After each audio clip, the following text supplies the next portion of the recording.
Ça, c'est Julie. Elle a 20 ans et depuis toujours, elle aime chanter.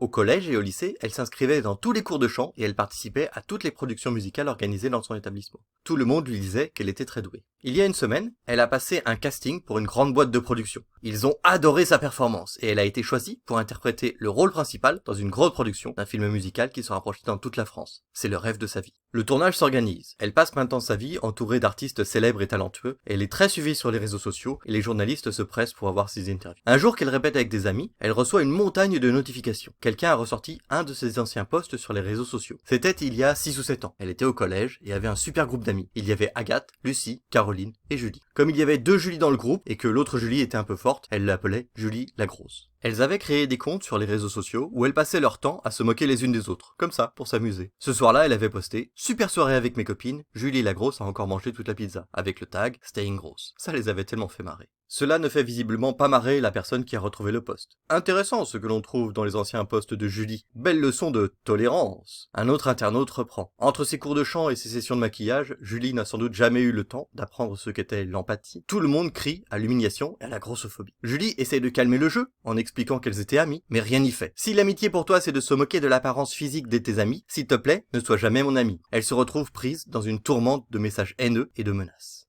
Elle tente de reprendre contact avec l'autre Julie, en espérant qu'elle pourra confirmer qu'il ne s'agissait que d'un surnom amical. Mais son amie refuse de l'aider. Elle aussi vient d'en faire. Elle était tranquillement en train de faire ses études quand, soudain, elle a vu sa photo affichée avec ce surnom à tous les coins de rue. Dans sa fac, tout le monde l'appelle la grosse. Elle est bouleversée et ose à peine aller en cours. Julie est désespérée. L'équipe du film dans lequel elle devait tourner commence à la regarder bizarrement. Elle remarque qu'elle est de moins en moins invitée aux soirées. Et puis, un jour, le producteur vient la voir pour lui dire que, pour protéger le film de cette polémique, ils ont décidé de la remplacer par une autre actrice. Il lui dit qu'il en est vraiment désolé, mais qu'avec son talent, elle aura sûrement une autre chance, plus tard.